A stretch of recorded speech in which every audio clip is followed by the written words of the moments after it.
Hi everyone, and welcome back to my YouTube channel. If you're new here, please make sure to hit that subscribe button down below. It means so much. Welcome back to my Extreme Garage Cleanup Part 2. Part 1 was when I deep cleaned my side of the garage. I will leave the video that I did for Part 1 of this series in the description box below for you. Make sure to go watch that after this one. And for Part 2 here, we are going to be tackling my husband's side of the garage. As you can see in the video, his side is a complete disaster, just like mine was. Now, if your husband is a handyman like mine is, and has a garage that looks similar to this, please keep watching. I hope to give you lots of great organizing tips and encouragement to get you motivated to tackle your messy garage space. So without further ado, let's just get right into it. Now that you have seen the space that we're working with, I do want to add that my husband does share this garage with his dad.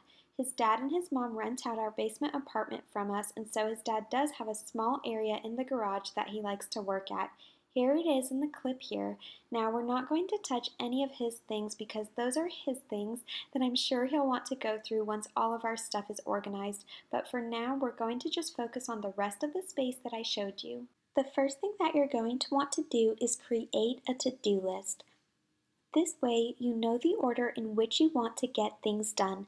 This really helps when working with a space that's this messy because sometimes you can step into the space and feel so overwhelmed you don't know where to begin. So it's good to have a list to go off of. You also want to make sure that you have plenty of trash bags for all the items that you're going to be throwing away. And then, once I have my trash bags and my list ready, the next thing I like to do is set up a folding table so I have a clean surface to work on and go through things on. If you don't have a folding table on hand, that's totally fine. I would just say to go ahead and clear off one space either on the floor or on a surface somewhere that you can work on and go through things on. So basically what we're going to do is work in sections. We are going to start right here. This is my husband's workbench. I would recommend to start in one corner of your garage and work your way down the wall from section to section. The first thing you're going to want to do in the first section that you work in is remove everything from that section. What I'm going to do is take everything off the wall and the floor and his workbench and shelves and set it on the folding table. And while I am doing that, basically what I have my husband do is go through each item that I sit on the table to decide what he's going to give away, what's trash, and what he wants to keep.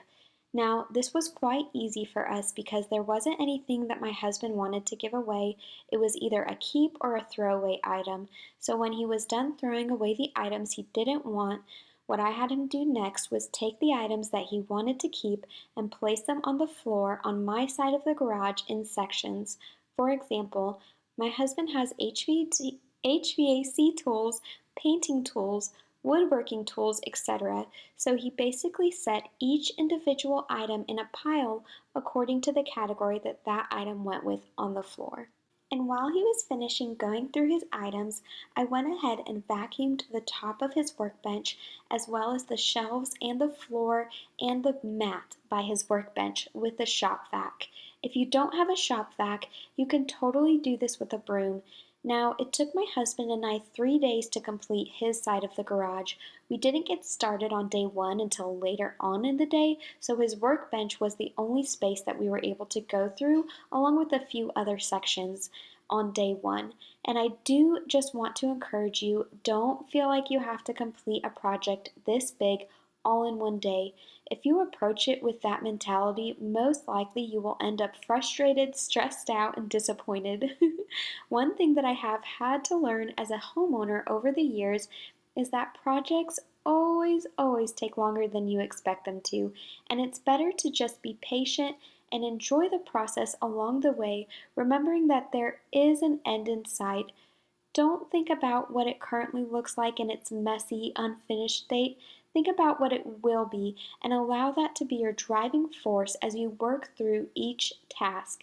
Give yourself 5 days to complete one project. That will really take all the stress off of you, feeling like you have to get it all done in one day.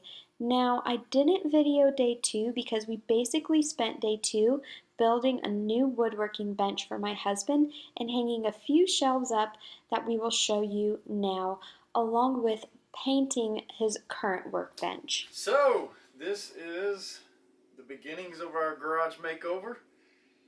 Not makeover, cleanup.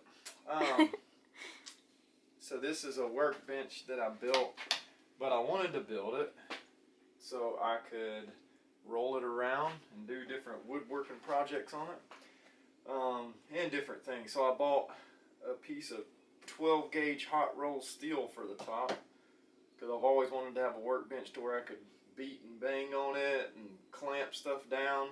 So when you got a piece of steel on the top, you can always do that. And you can have a work surface that won't bounce around on you and everything. So I made sure I put my, if you build a bench like this, I just use 4x4s for my four corners. I ran 2x4s in between for the top section and the bottom section. But what I did with my 2x4s is I put them in a little bit. You can't see it on this side because I actually didn't put one on that side because I wanted to have even more room. But the purpose is if you put your 2x4 support piece on the inside of your 4x4 running down through here, then you can have a place to clamp to. So when you go to like clamp different things down and stuff, you actually got a place to clamp. And so anyway, but the other thing I did was I put wheels on it because I wanted to be able to roll it outside and be able to do, cut and do different things on it outside if I wanted to do that. So it's a mobile workbench. And I got most of my woodworking tools, stuff that I would use for doing projects and different things on the bottom. So we did that, and that's about it. And oh yeah, so my speaker system used to be sitting on a makeshift little thing right here in this corner, all jumbled together. So I just built a couple shelves right here. This for the receiver, and then all my 5 speakers are up there, surround sound. But I didn't feel like running all my wire to actually do surround sound in the garage yet, so we'll do that someday. But anyway, all my speakers are mounted up there, so got that out of the way and getting on this garage cleaned up. Alright, you guys, so that is what we were able to do on day 2. My husband went ahead and built the workbench here that he just showed you, and then I went in after him and painted it. Unfortunately, we ordered a black paint, but when we got home and after I put the paint on, we realized that it was purple. So they did the wrong color, and we honestly didn't want to go through the hassle of returning the paint and repainting it black, especially since this was just for the garage, so we left it the purple color. If you're wondering why we painted it purple, that's why. It was a complete mistake, but it did give us a good laugh, so I guess it was an okay mistake. The other thing that we did on the day 2 was paint his workbench that same color, and I did leave the shelves on his workbench the raw wood just to give it a bit of the contrast with all of the purple. And I did purchase some new mason jars for my husband along with some round jars from the dollar store to reorganize some of his smaller items in. We will be putting more items on his workbench, but this is all that we were able to go through on the second day. And then I did just go ahead and store some of our paint tools on the top shelf here, and this shoebox back here is where my husband houses all of his receipts from the tools that he buys, and then on the second shelf is where we stored all of the rest of our painting tools and our spray paint. I do have a label maker, so I was able to label a lot of the things that we stored back in shoe boxes that we already had on hand, so that was nice. This way, if I needed to put something back where it goes, it just would make it easier for me in the future as well. So for our last day, day 3, we just continued to work in sections. We already began clearing off this section right here next to my husband's red toolbox. We also cleared out the small section on the floor here, making sure to remove everything onto the table, letting my husband look through it and setting it in its proper pile on the floor on my side of the garage, the same way we did with his workbench. This box is where I stored all of my husband's new rags to work with, making sure to label this box also. Now here's a quick overview for what still needs to be done in the garage for our last day. We still have so much work to do, but sometimes things just have to get messier before they get better. Like I said in the beginning of this video, don't focus on what it looks like now, but what it will look like once you're all complete. Now, before we start going through this section right here, we're going to go ahead and jump forward a few steps and declutter and reorganize this section over here. My husband is going to install a long shelf along this wall here, and this will be his new workstation for when he works on the cars. This is where we're going to house all of his car maintenance tools. Here's the pile on the floor here on my side of the garage where we placed all of his car items. This is a part of the reason why we're going to go ahead and tackle this space first, because this will free up a lot of floor space for us. So basically what we're going to do is remove everything from this entire section right here. Some items my husband is going to house in our shed in the backyard, and the rest of the items in this section all just move to the right outside of the garage for now until we're able to reorganize it back into the garage. Also, I'm going to remove everything off of the wall that's hanging up as well in this section.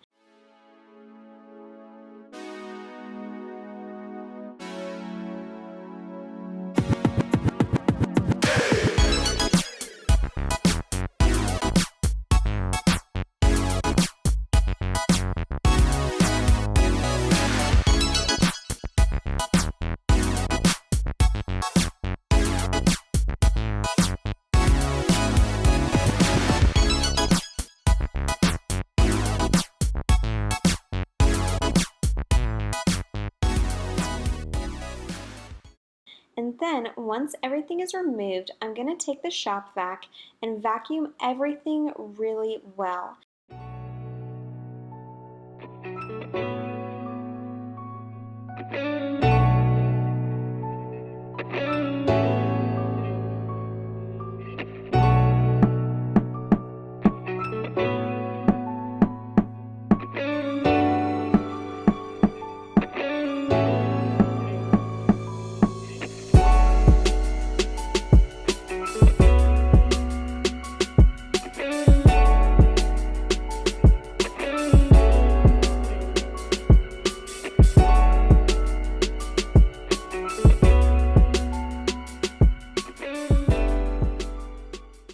Now that the space is all cleared out and clean, my husband is going to go ahead and begin the process of installing some brackets here on the wall so he could put a shelf along this wall.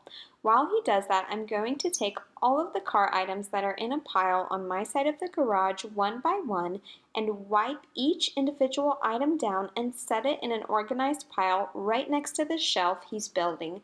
That way, once the shelf is up, I could just move those items from the floor right onto the shelf.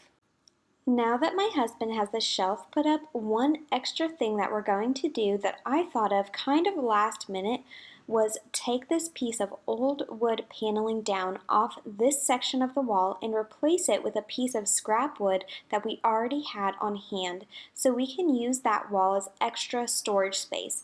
We're going to hang a few hangers on here, that way my husband can have some extra wall space for his car tools. One little tip for you if you're trying to declutter and reorganize your garage space is to use the walls as much as you can for storage. One of my goals for this garage makeover was to take as much stuff off of the floor as possible and elevate it onto the walls. That just gives for a more clean, clutter-free workspace. Now that my husband's car workspace station is complete, let's move on. We're going to go ahead and finish where we left off, right in this section of the wall. We're going to go ahead and clear out the floor space in this section now, the same way we did all the other sections. And then, once that section is all cleared out and cleaned up with a shop vac, I went ahead and I organized some things back onto the shelf here in the shoe boxes that I already had on hand, and I went ahead and I labeled them also.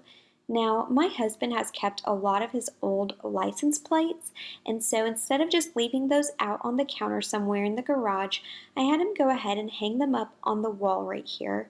I also had him hang up a few other more decorative items on the walls at this point in time as well. This definitely isn't my dream garage space, but my husband loves it. He's so proud of it, and so that's all that matters. So I did what I could with the things that I was given as far as decorations go, and I would just encourage you, don't feel like in order to tackle your garage space you have to have this huge budget. We did not spend that much money making this space over, and it turned out to be a great functioning space for my husband. And then we went ahead and began organizing some of his things that were still scattered in piles throughout the garage back into their proper places at this point in time, working section by section, slowly but surely, working through everything as we went.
Alright, you guys, so now that I have cleared off the remaining items from this folding table and have put them back into their proper places, I went ahead and I put the folding table back where it goes, and I did a quick sweep of the area, and that is it. We are completely done with part 2 of this extreme garage makeover. Please let me know what you think in the comment section below. Don't forget to give this video a thumbs up if you liked it, and please don't forget to hit that subscribe button down below. And until next time, I love you guys so much. Bye!